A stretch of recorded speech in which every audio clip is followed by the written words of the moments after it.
Mikael Sahlin, you are chairman of the 6th department in the Swedish Royal Academy of War Sciences.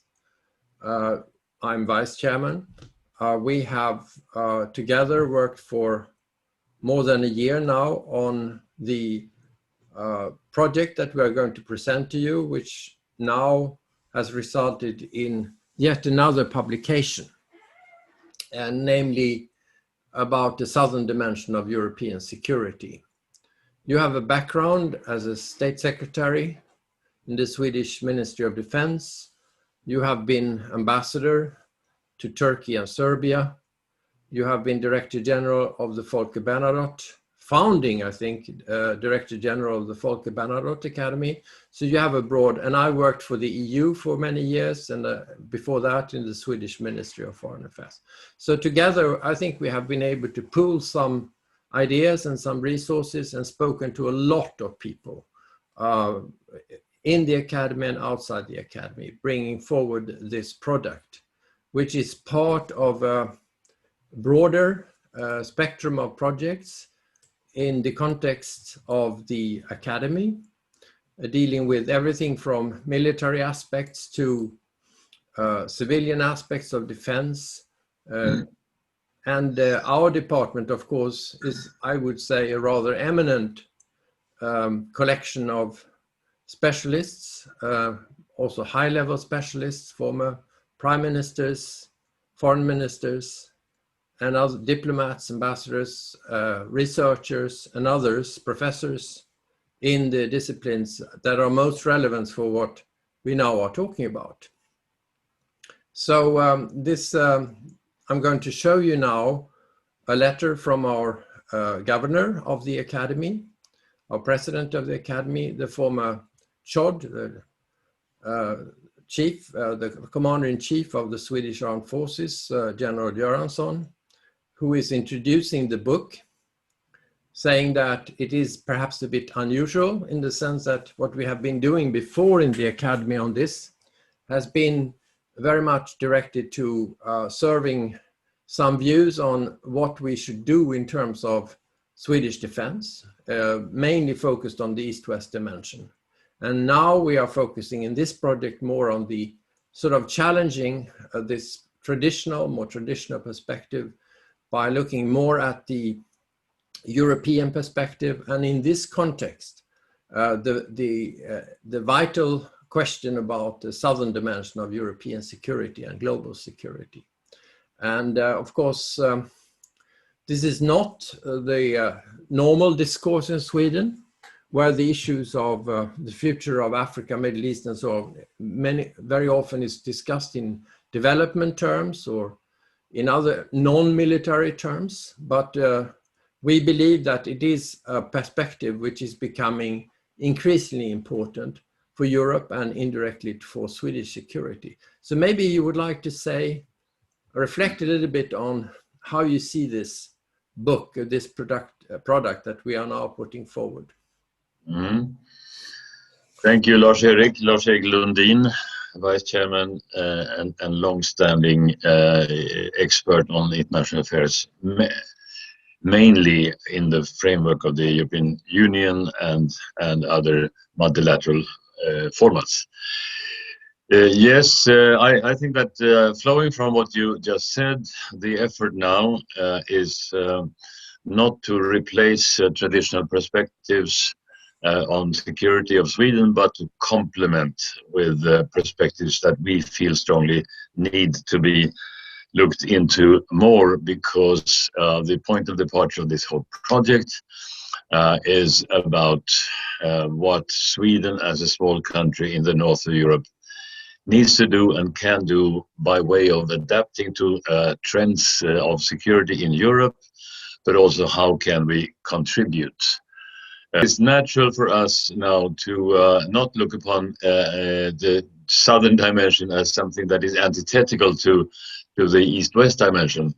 Rather, it's a question of realizing that Sweden as a European country needs to adapt to and needs to seek to contribute to trends in Europe as concerns Europe's attempts to cope with a lot of challenges. We are saying this today in the background of the recent elections in the US, which is of course something that the outcome of which we could not know writing this report, but we are flagging everywhere for the chief element of insecurity lying in this US election, whether it would be continued the Trump administration rule for another 4 years, or whether there would be a change, which would have an impact on transatlantic relations in various ways.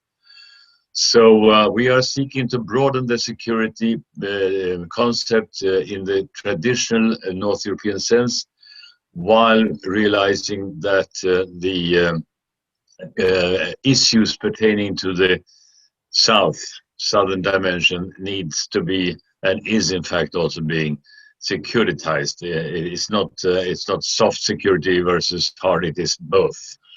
So in that sense, we feel that we are adding to something which is needs to be harmonized.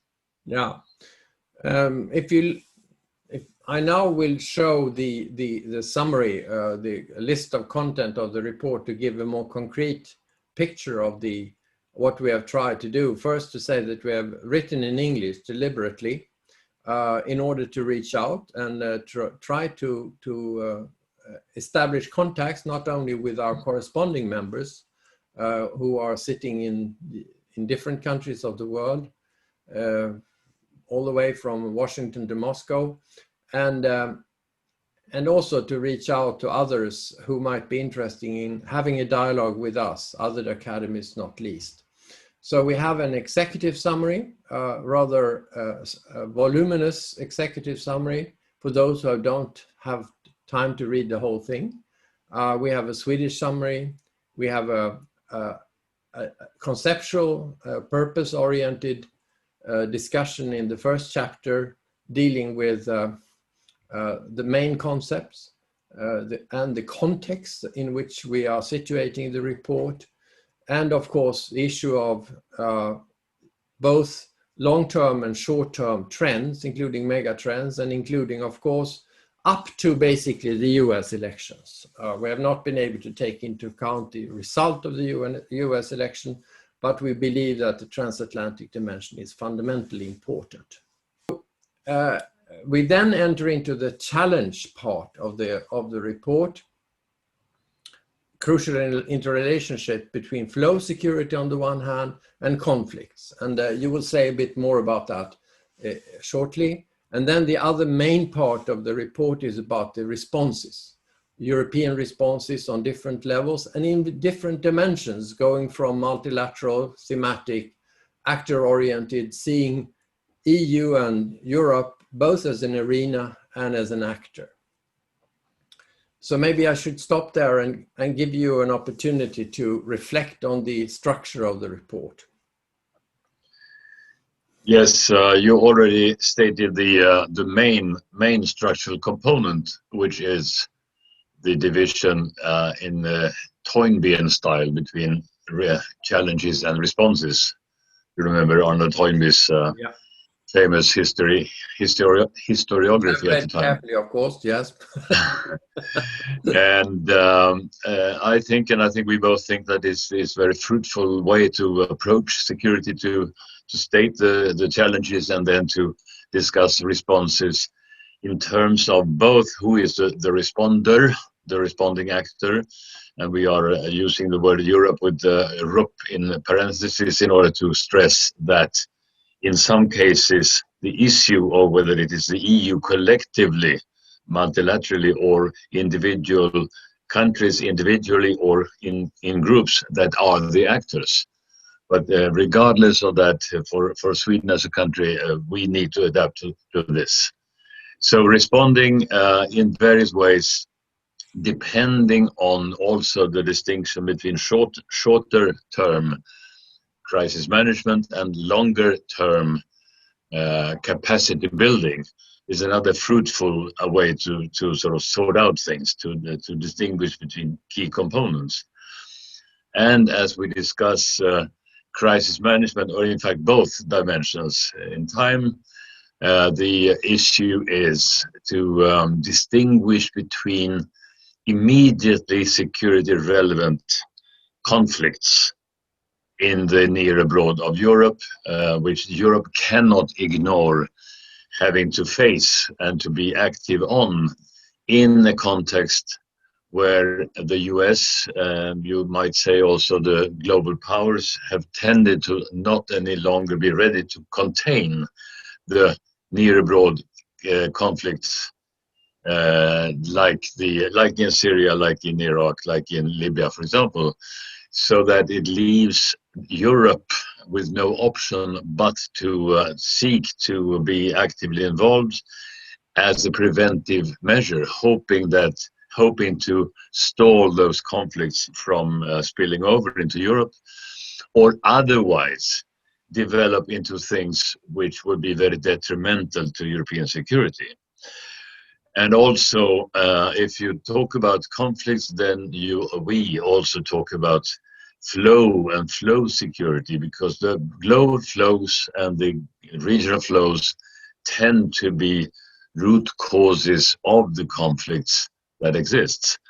And this further enhances the necessity for Europe to try, given the limited resources and limited degrees of unity also on the part of European states, to deal with those challenges, because otherwise we would be worse off. So it's a very complex material, and if we talk about the South, we are also talking about things which relate to and have an impact on the individual countries' security concerns, including post-colonial in the cases of some. So that we tend to be facing extraordinary problems in finding the uniting points of joint action on those issues. Yeah, maybe I should just specify a bit more on the issue of flows, which you describe now as partly an issue of being root causes of the conflicts. Obviously, we have problems of WMD proliferation, we have organized crime and terrorism, we have cyber issues, we have the migration challenge, we have the issue of protecting trade and assistance. And behind all of this, we have mega trends, climate change and so forth. We have a poverty, issue of development in general, many factors that determine conflict also, and are impacted upon by conflict and impact on Europe. So that's maybe you want to say a little bit about the case studies that in particular you have devoted quite a bit of time to and that you follow constantly in this context. I should add first to what you said that the broadness of the issues, if we link it to flow security, is also what links the southern dimension to what we might call the eastern dimension, because there is so much overlap between those, and Russia obviously is one of the factors combining those. So we are claiming that we can hardly understand the long-term dynamics of the eastern dimension without understanding that it is in the south that the interaction between the global players takes place in various ways. So for us, for example, Baltic Sea security and Black Sea security are related in various ways, helping to deepen understanding. So as we worked on this book and this report, and we had a pre-study last year, also focusing on this, we needed to make a choice between the conflicts that there are many, of course, in the Middle East and North Africa, but that were most relevant to European security in our view. We do not deal in this report with the Nagorno-Karabakh conflict between Azerbaijan and Armenia, because it was one of the more of a frozen conflict during the time of our work here, although obviously it exploded this fall in such a way that we would necessarily have focused on that conflict also. But in our case, it is a group of 4 conflicts, obviously, and picked for obvious reasons, in a way. So it is Syria, it is Iran. We link Iran and Iraq, although those two conflicts are only partly overlapping. And then it is Libya, and then it is the Eastern Mediterranean. And the most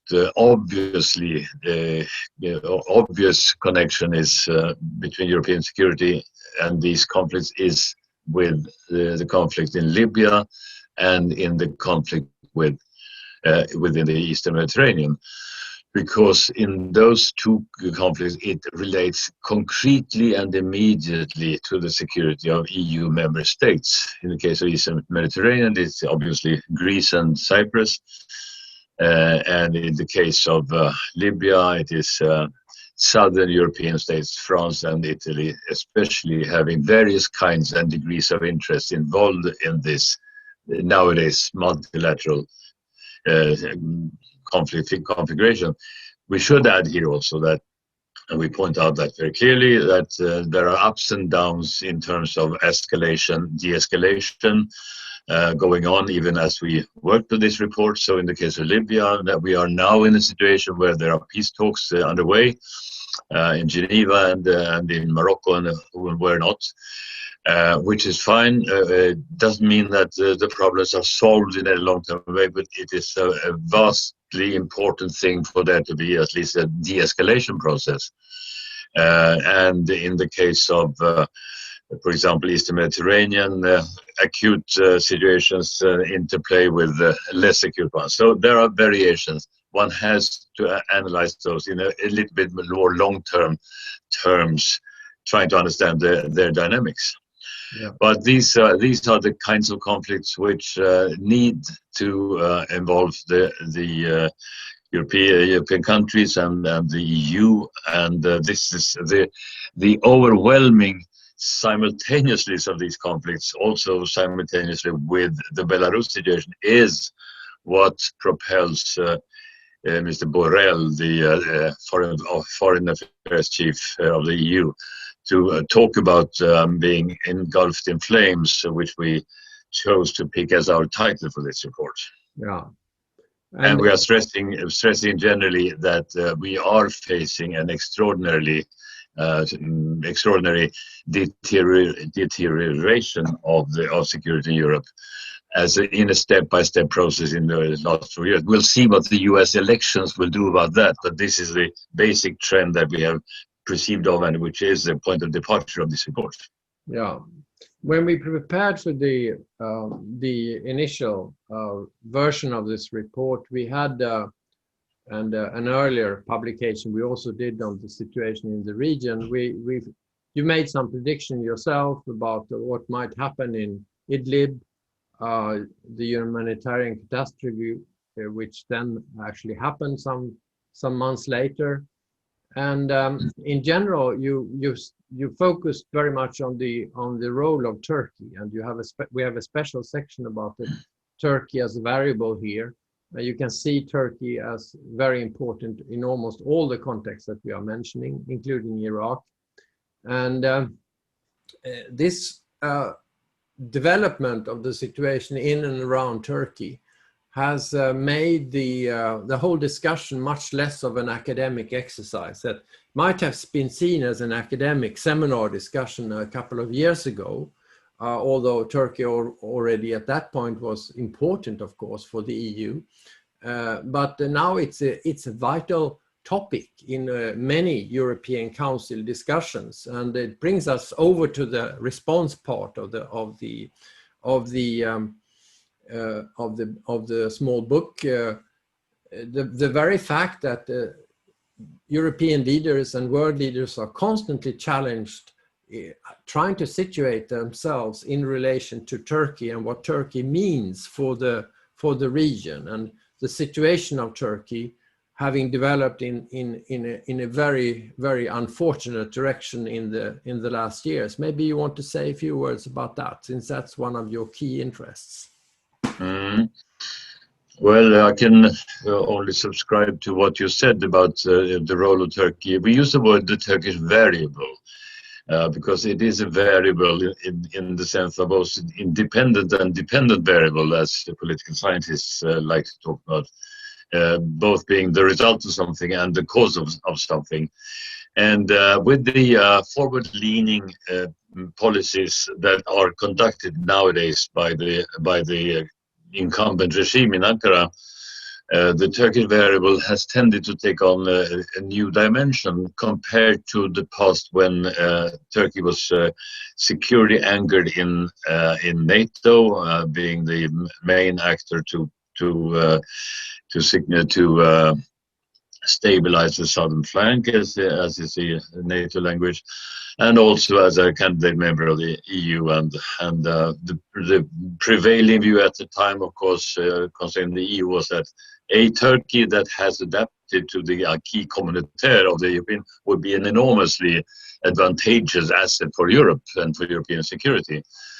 But there are some caveats here, and things are not moving in the right direction there. And in the case of NATO and the US, things have become very much complicated as a result of certain aggressive foreign policies conducted by the current Turkish government, which makes both NATO and the EU, especially the EU, face an extraordinary dilemma concerning how to deal with this important country, important both in terms of population size, NATO's second biggest army, and also with interests, tentacles of interest extending to Libya, and to Syria and to Iraq, and to now Nagorno-Karabakh, and to the Eastern Mediterranean, with the still unsolved Cyprus issue being in a more difficult situation now than was the case a long time ago. So the Turkish variable tends in those terms to become increasingly important, but also an increasingly important dilemma for the EU, to how to balance confrontation or steadfastness with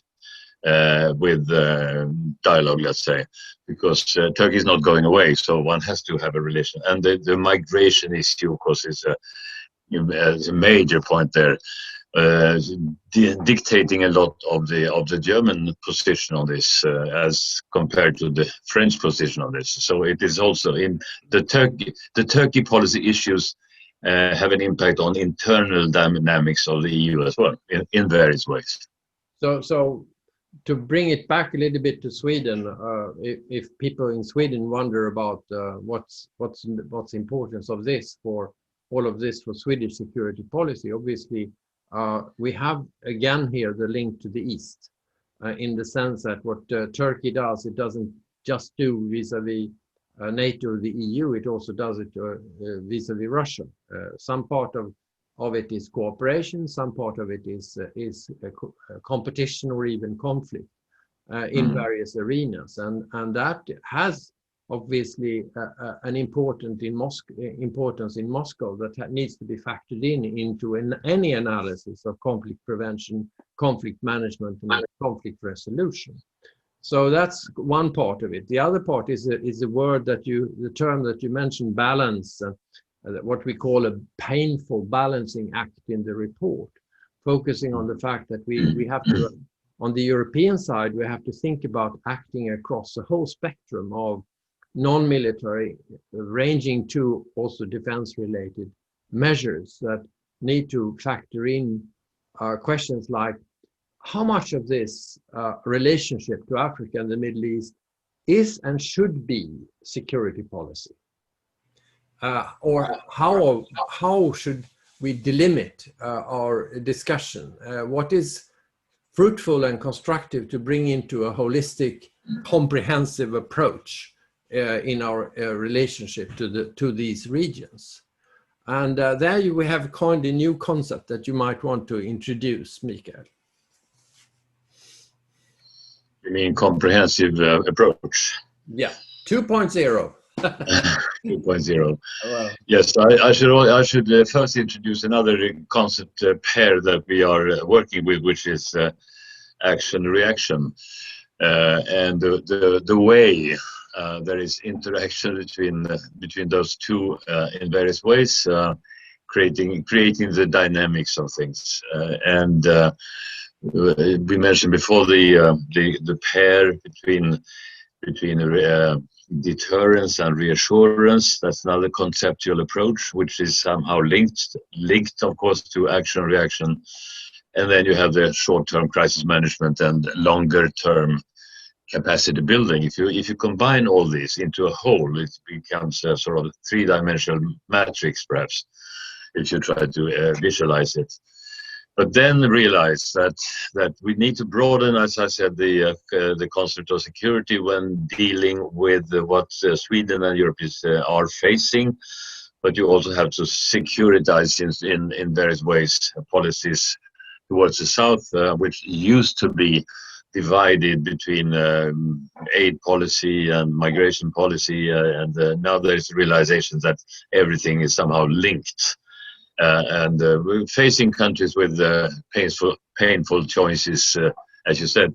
But this is also a way, and we call this comprehensive approach 2.0 in order to demarcate that comprehensiveness. It's a cheap word to use because it simply says that everything needs to be taken into account. But if we say 2.0, it means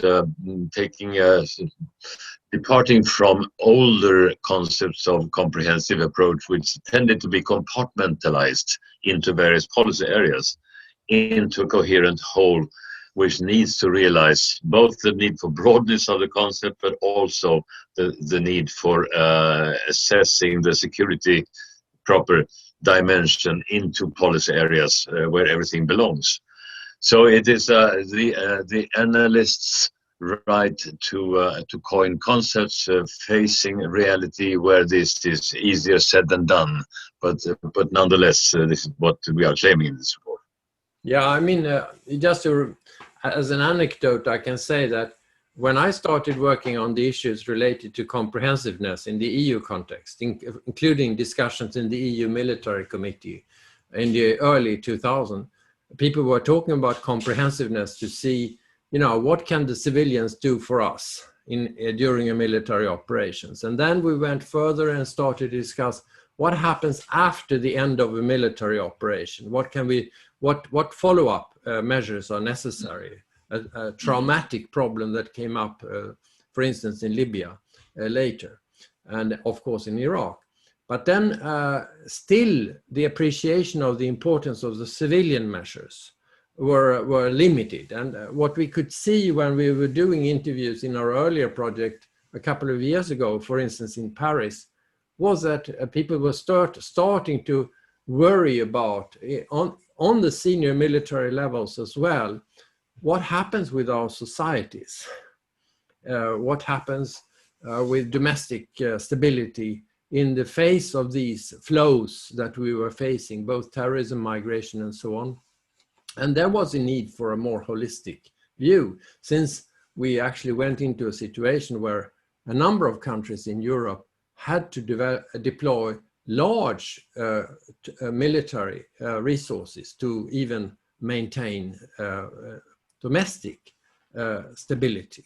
So that's why comprehensiveness has become a much less trivial concept, and much more problematic concept that needs this painful balancing act. I need to add here also, Lars-Erik, that we are writing this now and discussing this now in a context where we, the international community, have behind us a series of rather disappointing exercises in peace operations. And the outcome of those and the lessons learned from those are also needed to be taken into account, which often says that you need legitimacy and therefore you need the UN, but the UN needs a united Security Council, which is harder to arrive at in terms of international tension. So there is this realization also of the risk of vicious circles that need to be somehow reversed into a benign circle. Yeah. But also, I mean, we have all those experiences of various kinds of operations trying to deal militarily with conflicts that seem to be threats. Yeah, and now, of course, when we did present our first version of the report early this year, we got the comment, so what about COVID-19? What does it mean? And we have tried in this version of the report to factor in as much as we could have done. We didn't know the outcome of the US election. We didn't know whether we could work together with our American friends on this. We now hope that we can, obviously, but still the challenges are absolutely enormous, also in terms of economic resources. I mean, how much can countries afford to invest into this broad range of security areas that we are discussing? Mikael, maybe we should wrap it up by going back to, and we will see on the screen now the cover of the book, which contains a quote from Borrell that you mentioned. In the last 10 months, our neighborhood has become engulfed in flames from Libya to Belarus. This Borrell wrote in Financial Times in September. And just a few days before that, there was a Swedish government statement to the parliament saying that Sweden will participate fully in and shape EU cooperation in a way that safeguards both Sweden's and Europe's interests. Europe must take greater responsibility for its own security, which is a tall order, not to say. I mean, this is a very, very tall order. And when we have been looking at the response side, which we have reproduced some of the conclusions, the observations on that on the cover page, because we feel they are very important in their medium to long-term perspective, that we know that crisis brings forward action. It doesn't bring forward early action in most cases, but after some time, there is action, almost in all cases. And what we find here, however, is that action is going to be needed over so many dimensions, so many areas, over such a long time in order to build the appropriate security levels, the capacity to face so many security problems ahead, that one can really wonder where the political will to do all of this will come from. And I assume that it will only come from knowledge. And our contribution is aimed at broadening perhaps the perceptions a little bit, to bring in more of resolve in this sense into Swedish policy in the first place.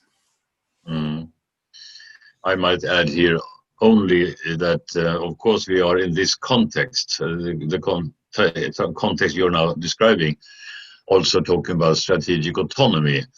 And then, of course, we are in the sort of nerve center of a discussion that is not going to stop because Biden won the US elections, because there is a lot of things now, issues now that will be sort of added to the pre-existing ones. The context, of course, is now different given in view of the outcome of those elections when it comes to political language. But there is a host of questions arising as to what the EU needs to do further. And every speech that you say, not least in the context of Brexit now, which will in itself change the political map of Europe in various ways. It is being assumed that in terms of security, and will still be NATO, but still there is a discussion flowing from all the statements from all the ministers of Germany and France and others, that we need somehow to take. It's not just a question of going on more of the same, plus ça change, plus c'est la même chose. There are things that need to be changed, but hopefully that change will further enhance transatlantic cooperation. And this is, I think, the aim of most serious thinkers on security nowadays, because there is still the challenges from the East and from Russia and from China behind Russia, so to speak. So a lot of things needing to be dealt with. Yeah, and conceptually, this means that what we see right now in the discourse on the EU level, for instance, is a broadening of the concept of strategic autonomy to involve very much some of the lessons learned from the COVID-19 crisis, namely that Europe has to be more cautious about its dependencies in terms of flow security. And one of these conclusions that is discussed in this context is developing, for instance, security of supply closer to Europe, including through a partnership with Africa, by the way. So there is also a positive agenda here. And you have to realize the distinction between enhanced self-reliance in a way in terms of self-defense on the one hand, and in terms of geopolitical relevance on the other, more globally. These are two, of course, complementary things, but can be distinguished. And of course, civil defense is upgraded in the last government proposition to the Swedish Parliament on what needs to be attended to in the coming years, not only the military defense side. So we're getting close to the end. What do you want to wish to say something more as a message to our prospective readers, hopefully? My last word will be to say that I will be intensely interested in seeing how the post-election scenarios will evolve in the US. Yeah. But that's something else.